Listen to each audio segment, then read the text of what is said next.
You've seen many videos of mine over the last few years where I'm using the Sony A6400 for wildlife photography. And even today, 3 or 4 years since I started using this camera, I still use it on a regular basis, and that's simply because it works so well. So I thought in this video what I would do is share some of the secrets that I use to get the best out of this little small form camera, and hopefully they'll be useful to you.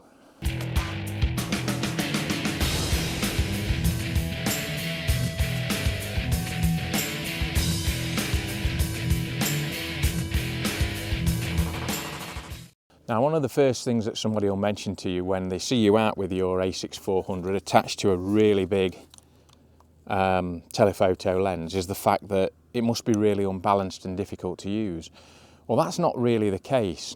I like to think of it like this: when you switch your car for a new one, if it's a completely different make, what you'll find is sometimes the indicators are on a different side, sometimes the windscreen wipers are on the opposite side, the buttons are in a different position, and it's sort of quite awkward. That lasts a couple of weeks. Once you've been driving that car for a while, it just becomes natural. And that's really the same, with this little camera on a big lens. After a while, it just feels really well balanced because you move your hands accordingly to the positions that they need to be in. Now, as you can see with my Sony A6400 here, it's got an L bracket attached. Now, that's for a couple of reasons. The main one is that if I'm doing landscape photography, I like to be able to set the tripod up in landscape form and then basically just flip the camera over, and I don't have to change the tripod at all. It's in exactly the same position, and then I can take a portrait shot.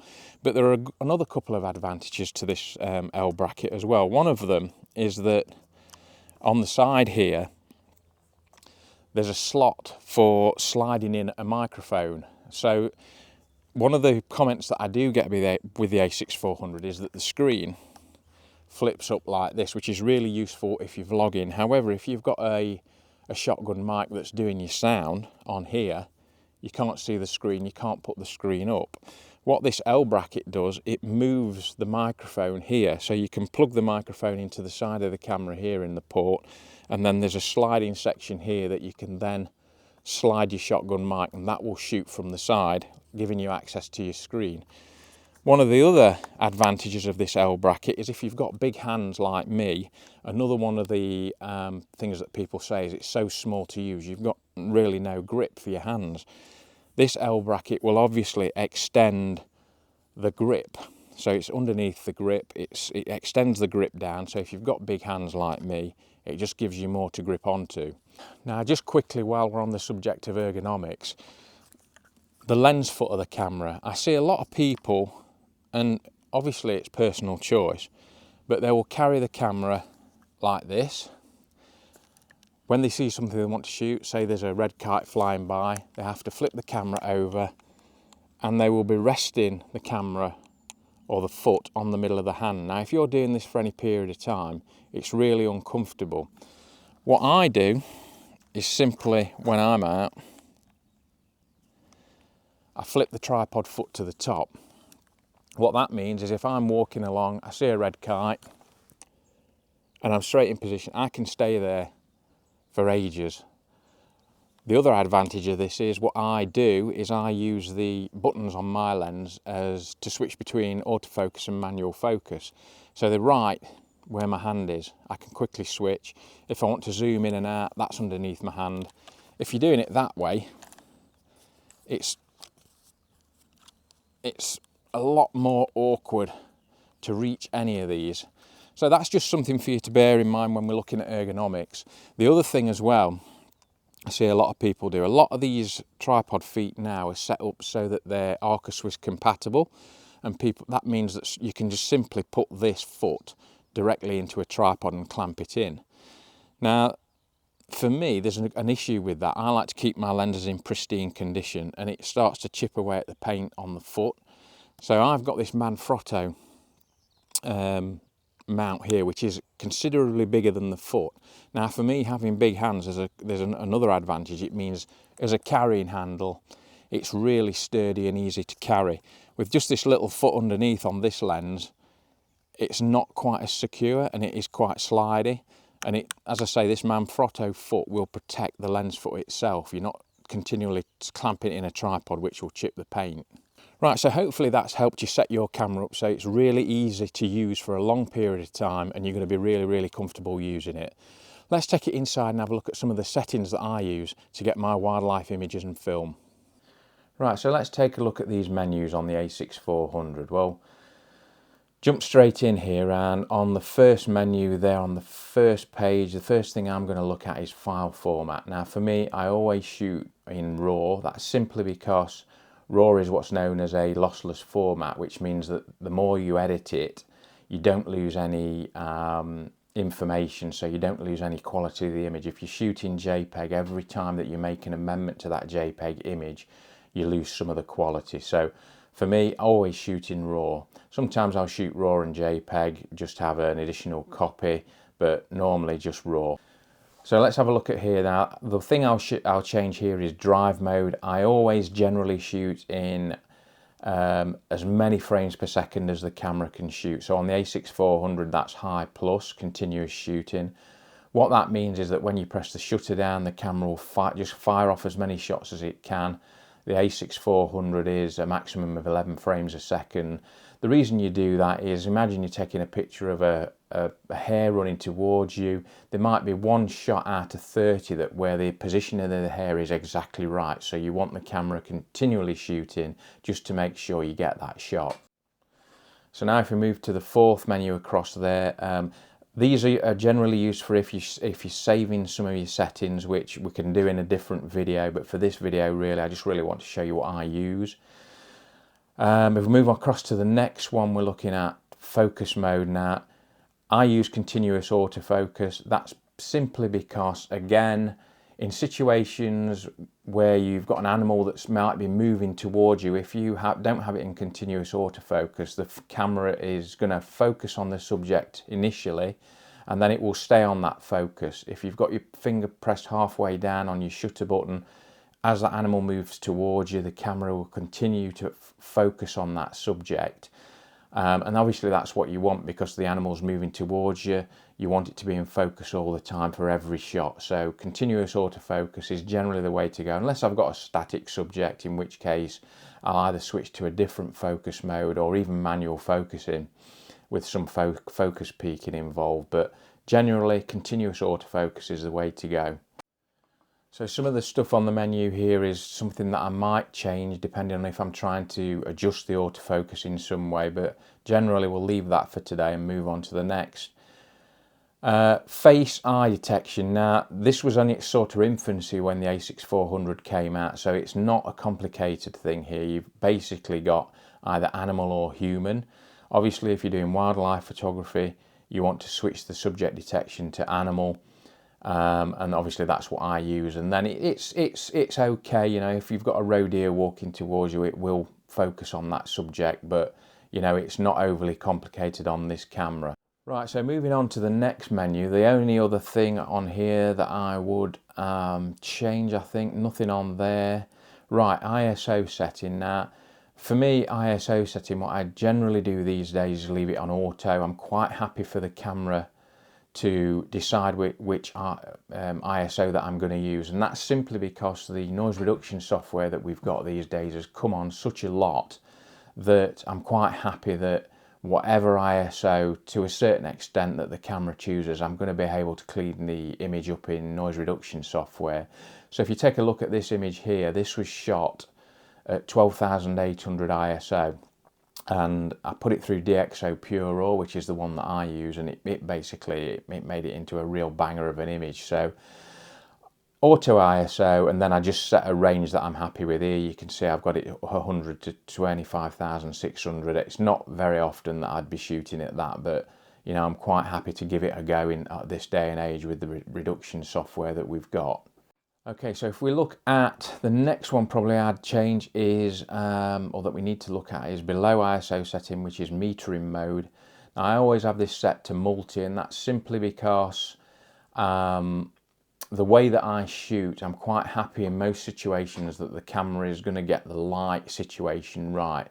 There are certain situations where it will fail, and that is things like, say you've got a really dark background, almost black, and you've got a white barn owl flying across that background, what the camera will try and do is change that whole image to 18% grey. So because most of the image is black, it will try and lift that image from black to grey. That will also have an effect on the barn owl, which is mainly white. That will potentially blow out the barn owl, so you lose all that detail, and you'll lose all that because the highlights will just completely blow on it. In that instance, what I do, I don't use spot metering or anything like that. I'll just use exposure compensation. So that's available on this camera, where you can just take the exposure. If you think the camera is going to be fooled, you can either plus or minus up to about 3 or 4 stops of light. So what I would do in the barn owl instance, I would darken that image down. So I know that the camera is going to try and lighten it up, so I'll try and darken it down to retain all that detail in the barn owl. So if we're hopping across these menus, I don't really change an awful lot. Things like white balance, because you can change that out of camera in your software when you're editing your image, I don't really tend to bother with that an awful lot. Not for wildlife photography. I may do for landscape photography. I just want to see what the image is going to look like. But generally, I just let the camera deal with that. As regards the other settings on here, a lot of them to do with filming, and filming wise, really, I generally shoot at something like 30 frames a second, but I will take it up to 120 frames a second. That's for if you're shooting slow motion footage, and you really need to shoot at 120 frames a second. You can really slow the film down then and get that really nice slow motion footage. Again, that's something I'll come on to in a minute when I show you the function menu button, where you can put a lot of these settings for easier access. Right, so if we look at silent shooting, I have this set to on. For me, this is a brilliant feature, and it's one of the main reasons I'd never switch back to a DSLR. I know in the past when I was using a DSLR, I would use the sound of the shutter to alert an animal to my presence, so I got that eyes-on look in my direction. However, it really, if you think about it, that affects the look of the shot. I'm much more happy now to use silent shutter and then let the animal in its own time glance in my direction, which is a much more relaxed shot. And it also enables me to get many, many more images rather than the animal being alerted, getting one shot and then racing away because it finds that there's something that it doesn't like in that area. So that's it for the main menu. That's the information that I change or adapt all the time as a wildlife photographer. Not really overcomplicated. There are things in there that I'll change occasionally, but nothing that I'm looking at every day. Now let's take a look at the function menu. That's where you can put all this information for easier access so that you're not going through all the menus. And we'll also look at some other ways that you can get quick access to certain functions that you might need to use all the time. Right, so I think it's important that we take a quick look at the function menu on the camera. Obviously, all those settings that I've just given you that I use, sometimes you're going to need to swap and change them, and sometimes fairly quickly. So what the function menu allows you to do is put a lot of those things that you're going to want really quick access to in a quick menu that you can customize for yourself, as you can see here. So sometimes I'll swap and change this depending on the style of shooting I'm doing, whether I'm doing landscape or wildlife. Sometimes I want quicker access to certain things, whether I'm filming or not filming, and it is completely customizable. So you can put, as you get more experience and decide what you want to use and what you're finding, actually it's a bit of a pain going through all those hundreds of menus on the Sony there to find these things. The ones that you're going to need better access to, you can customize those to stick them all in there. And additionally to that, a lot of cameras these days, and the Sony is no different, have ways that you can customize all of the buttons on the camera, or some of the buttons on the camera. So as you can see here, you can go into the menu and you can actually say to yourself, I don't want the camera to do that when I press that button, I want it to do something else. So if you need really quick access to something, and one thing that I use is one of the control dials I will set up to do exposure compensation, because as I said to you earlier in this video, sometimes when lighting conditions are changing, you'll suddenly find actually the camera is going to be fooled by this because of the light that I've got coming, and I need to make a exposure compensation change, and you need to do it really quickly. It's in seconds. So you can customize a lot of the buttons and dials to do something different than they actually listed with to start with. So that's something to bear in mind. And it's a way that you can, as you get more experience with your photography and you're finding out, actually, I need to be able to do this more easily, that's slowing me down, I missed a shot because of that, you can start to customize those buttons to work best for you. And really, I'll go on to that in a minute, it is best for you, not best for me. So there's no point me showing you which buttons I customize for certain things, because that might not work for you. You might want to do something completely differently. Right, I hope you've enjoyed this week's video. I just wanted to address this last point, and for me, this is the most important point of the whole video, and that is that this is information that I've given you. It's not gospel truth. It's how I shoot. It might not be how you shoot. It might not be how hundreds of other people shoot. And that's the important thing. We're all individuals, and the reason we all shoot differently is because of this. Our brains work differently. You know, I like Simon Marsden, infrared, quite spooky photography. There will be loads of people out there that absolutely loathe it. There'll be other people who love it, and that's what makes us individuals. And that's the same with our photography. You do see a lot of videos out these days that the titles will be things like, all pros shoot like this, use this setting to shoot like a pro. And that gets your attention and gets you in to look at the information. But what you don't want to do is take that as gospel, is that you have to shoot like that or you're never going to retain better images. That is absolute rubbish. The most important thing that you can do as a photographer is take on all that information and pick the bits out that work for you and develop your own way of shooting and your own style. And more important than that even is to try and develop a sixth sense for knowing that there's a better image in there somewhere. And the only way I can demonstrate that is, if I give you an example, I might go out one morning and I'll see say a great white egret, and it's perched on a dead tree in a swampy area, and there's a beautiful sunrise coming up behind it. The sky's orange, red and purple. It looks absolutely stunning. So I get the 600mm lens out, I zoom right in on it, I get some of that colour, and I get a lovely silhouetted image of that great white egret. You might get another photographer come and stand next to me, and he looks at it for a little bit longer, and then he takes a wider view of that image. And you can still see the egret, you can tell it's an egret, but in the background there's a power station billowing out smoke and steam, and you've still got that beautiful sunrise.